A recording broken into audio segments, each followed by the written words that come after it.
दोस्तों, मैं ममता पटेल अंबेडकर नगर से आपके भविष्य से जुड़ी एक कहानी बताने जा रही हूँ। आप लोग ध्यान से सुनिएगा। एक गांव में वर्षों से एक कुआं था।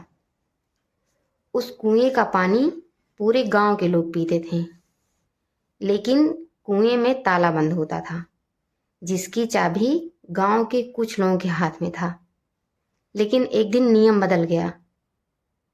ये हुआ कि कुआं सबका है तो कुएं की चाबी भी सबके पास होगी।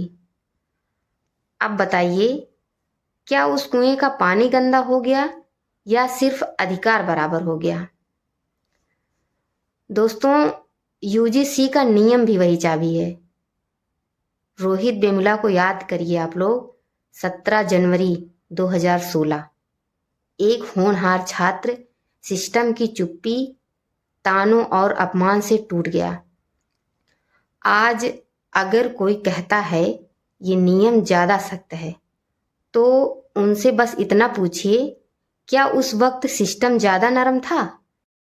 जो मर गया वो आंकड़ा बन गया, और जो बच गया उसे सवाल बनना चाहिए। बहुजन के सभी शुभचिंतकों से मेरा निवेदन है कि यूजीसी एक्ट पर आवाज उठाएं। नहीं उठा सकते तो साथ दें।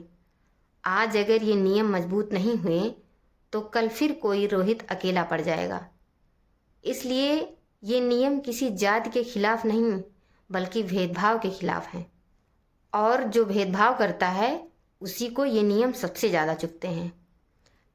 हैरानी की बात यह है कि जिन्हें इससे सबसे ज़्यादा फायदा होगा वो चुप हैं, और जिनका इससे कोई हक नहीं छीन रहा वो चिल्ला रहे हैं।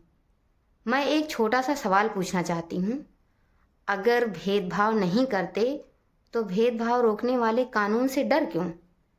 यूजीसी का पूरा मामला क्या है, आइए समझते हैं। जिसकी वजह से ये बवाल हो रहा है उसके मुख्य 3 कारण हैं। आप लोग सुनिए और बताइए इसमें क्या गलत हो रहा है। पहला कारण, अब मनमानी नहीं चलेगी। अब किसी प्रोफेसर, अफसर या सिस्टम को ये आज़ादी नहीं रहेगी कि नंबर काट दे, हॉस्टल ना दे, रिसर्च रोक दे या कह दे कि तुम इस लायक नहीं हो, यानी नॉट सुटेबल फाउंड। और पीछे से वजह हो जाति, सरनेम या सामाजिक पहचान का।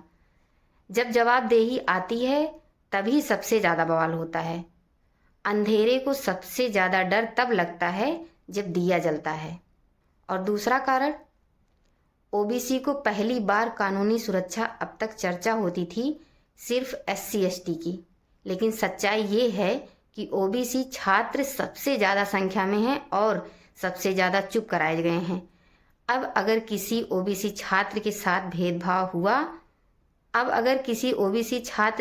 भेदभाव हुआ तो वो मैटर ऑफ ओपिनियन नहीं, कानूनी अपराध होगा। यही बात कुछ लोगों को चुभ रही है। तीसरा कारण, कमेटी में अब सिर्फ एक ही जाति नहीं होगी। जब जांच कमेटी होगी तो SC ST OBC भी होंगी। यानी अब कोई फैसला चाय की टेबल पर बैठकर एक जैसे लोगों के बीच नहीं होगा। जय संविधान।